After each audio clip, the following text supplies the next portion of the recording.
Doctor और तो अब दर्द भी घुटने टेकेगा।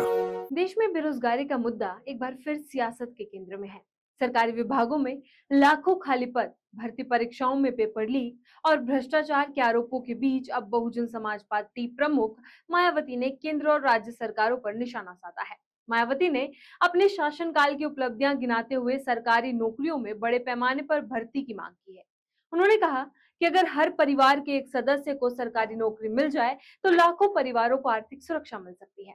नमस्कार, मैं कीर्ति भारद्वाज, चैनल फॉर न्यूज यूपीओके में आप सभी का स्वागत है।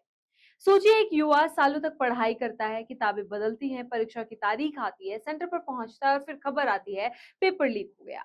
किसी की उम्र निकल जाती है, किसी का ओवर एज होने का डर सताने लगता है, तो किसी के सामने परिवार की उम्मीदें टूटने लगती है। यही बेरोजगारी और भर्ती व्यवस्था से जुड़ी चिंता अब एक बार फिर राजनीतिक बहस के केंद्र में है। बहुजन समाज पार्टी प्रमुख मायावती ने सोशल मीडिया प्लेटफॉर्म एक्स के जरिए सरकारों से सरकारी विभागों में खाली पड़े लाखों पदों को भरने की मांग की है। लेकिन मायावती की मांग सिर्फ भर्ती तक सीमित नहीं है। उन्होंने भर्ती प्रक्रिया को पेपर लीक और भ्रष्टाचार से मुक्त, पारदर्शी और समयबद्ध बनाने की बात कही है। मायावती ने इस बहस को अपने शासनकाल से जोड़ते हुए उत्तर प्रदेश का उदाहरण दिया। उनका दावा है कि बीएसपी सरकार के दौरान पुलिस और पंचायती राज विभाग में करीब 2.5 लाख नए सरकारी पद सृजित किए गए थे।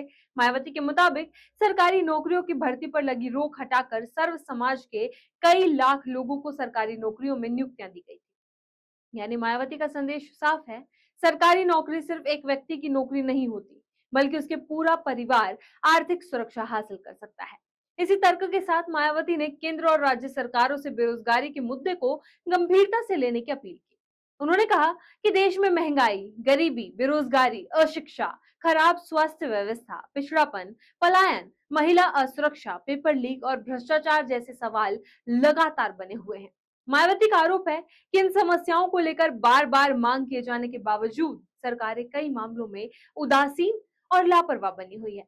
उन्होंने मौजूदा राजनीतिक, आर्थिक, संसदीय और सामाजिक हालात को चिंताजनक बताया। मायावती ने संसद के मौजूदा सत्र में जंतर मंतर पर आंदोलन कर रहे छात्रों और बेरोजगार युवाओं के मुद्दों को लेकर जारी गतिरोध खत्म करने की मांग की है। मायावती ने कहा कि संसद में इन मुद्दों पर पर्याप्त बहस और चर्चा होनी चाहिए। उनका कहना है कि बिना समुचित चर्चा के सरकारी विधेयकों को पारित करने की प्रक्रिया पर रोक लगनी चाहिए।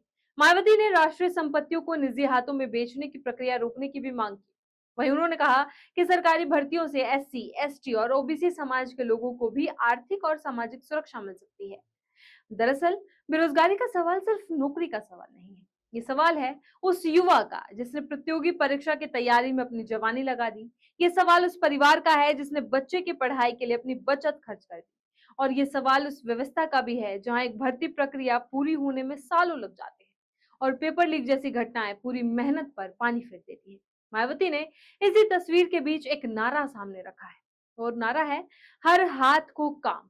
उनका कहना है कि अगर हर हाथ को काम मिले तो देश की कई समस्याओं का समाधान अपने आप निकल सकता है। अब देखना होगा कि बेरोजगारी पर मायावती का ये राजनीतिक हमला सिर्फ बयान बनकर रह जाता है या फिर खाली सरकारी पदों, भर्ती परीक्षाओं और युवाओं के भविष्य को लेकर सरकारों पर वास्तविक दबाव भी बनाता है। इस तरह खबरों के लिए बने रहे चैनल फॉर न्यूज यूपीओके के साथ। डॉक्टर और तो अब दर्द भी घुटने टेकेगा।